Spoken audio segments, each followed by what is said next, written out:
Here are my 10 Cricut tips for beginners and things that I wish I knew beforehand. Firstly, your Cricut will not come with instructions. I've had to watch quite a few different YouTube videos to help me get started. Once I used these videos to get started, I was shown within Design Space how to make 3 different projects. I definitely felt more comfortable using my Cricut after this, but absolutely needed to keep using YouTube as I do now, pretty much all the time, every time I try to make something new using the Cricut. And that is perfectly normal, and from what I understand, it's what most people do. Number 2, you will be using Cricut Design Space. This is free to use, but there is also a paid for option. So if you go to buy your machine and it gives you a heavy discount using the Cricut Access one, which was the same for me, then you might be able to get quite a hefty discount and only pay maybe £7 or £8 for the first month, and obviously you can cancel whenever you want to. I think I worked out that I could have this subscription for about 7 months and I still wouldn't be out of pocket compared to what I would have paid for full price for the Cricut. I have since bought a few more things from Cricut and still get a discount, so that is a good thing. You do have access to a few free fonts and designs in Cricut Design Space, but because I do pay for it, I get access to a lot more. There are, of course, other subscription-based sites like Creative Fabrica that you can use as well, so it might be best to have a look around if you're looking into subscriptions. You get access to more fonts and images and often get a license included on certain things in case you want to make bits and bobs to sell. But do check all of the license information in the terms and conditions just before you start selling stuff. Something I should note is that Design Space isn't flawless, so sometimes it can be better to design things outside of Design Space and then import them, but it all depends on how you prefer to work. Speaking of Design Space, you'll need to stay current and on top of using Design Space and the updates for Design Space. If you were to buy any books, they go outdated quite quickly, so you may need to find more current things like YouTube videos to help you with Design Space. I bought a Cricut book that came out earlier this year, and already some of the information in the book is now out of date. I do like having a book for reference, but I find I again turn to YouTube if I'm looking for a solution to a problem then and there. You might have to do a little bit of searching or tweak your search terms to find what you're looking for, but usually there is an answer to be found. Again, you might need to find the most up-to-date YouTube video for this information, but I'm sure you'll figure it out as you start to look for videos. Try to use as little vinyl as possible and make sure in advance of cutting you are using the right vinyl for your project. One of the first things I needed to use my Cricut for was to make about 75 bags. I tried different coloured iron-on vinyl and settled for a holographic vinyl. As I bought a bundle of vinyl when I first got my Cricut, I didn't really understand the cost of vinyl until I kept having to repurchase my holographic vinyl for £15 a roll. Ouch! And that was a really small roll as well. I think I had to buy 4 in the end.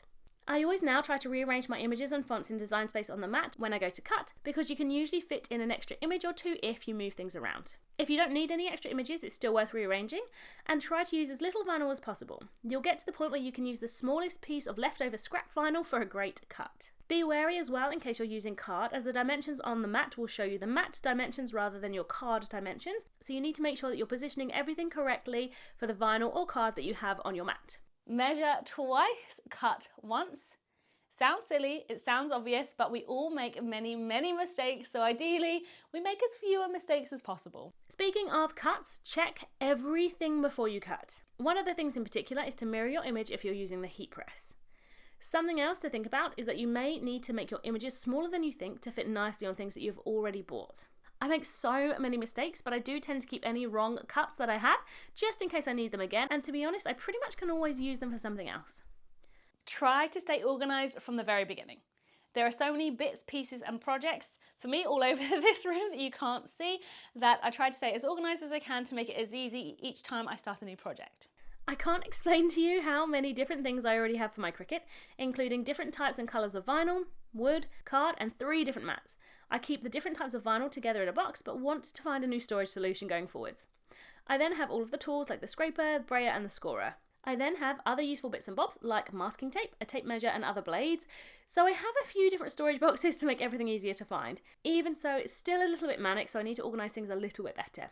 If you start being organised on day 1, future you will be so happy. There are a few secret things with the Cricut. Did you know that there is a small compartment that you can lift in the Cricut and store things? There is a little magnet where you can attach blades to keep them safe and all in one place. There is also a USB charger on the side of the Cricut Maker 3 so you can keep your phone plugged in while attached to the Cricut. There is also a groove by the top of the Cricut where you can place something like a phone or an iPad.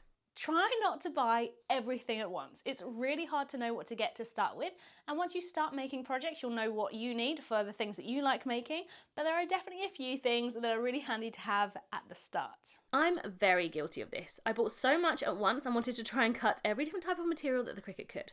Luckily, I bought mine ahead of Christmas and so could practice Christmassy crafts, but I really had to calm down and only buy one new thing at a time. I've already decided that I no longer want to spend time using the acrylic paints that I bought, and I still have a foil transfer kit that I'm yet to use, but I'm sure I will. Get it out of the box.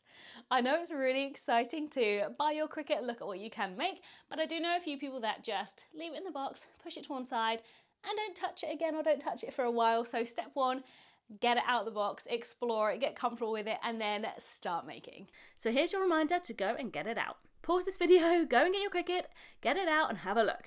It can be daunting to start, especially when there are no instructions, but you can do it. I'd suggest researching a project that you want to make first of all, and just give it a go. You might make mistakes or it might be perfect, but you'll never know until you try. And lastly, it can do so much more than you think. I'm constantly looking up YouTube videos, reading books, trying to figure out what things I can make, because the Cricut Maker 3 can cut so many different things, and with different tools, you can do so much as well. I know I've just said not to buy all the things at once, but once you've mastered creating one thing, it's a great idea to look into what the Cricut can do. It can cut so much more than you think. You might need to, let's call it invest in a few things, but take it slow and try to make one thing at a time. So far, I've used card for a shadow box, glitter cardstock for Christmas cards, permanent vinyl for stickers, HTV or everyday iron-on vinyl for bags and clothes, wood veneer, Cricut pens for writing, and a scoring tool for creating folding cards. Next, I'm going to etch some ornaments and then use my foil transfer kit to make some pretty cards. I also have some fake leather on the way, but don't worry, I'm using all of these to make gifts. So really, spending money in this way doesn't count, right? What is the one thing you wish you knew before you started?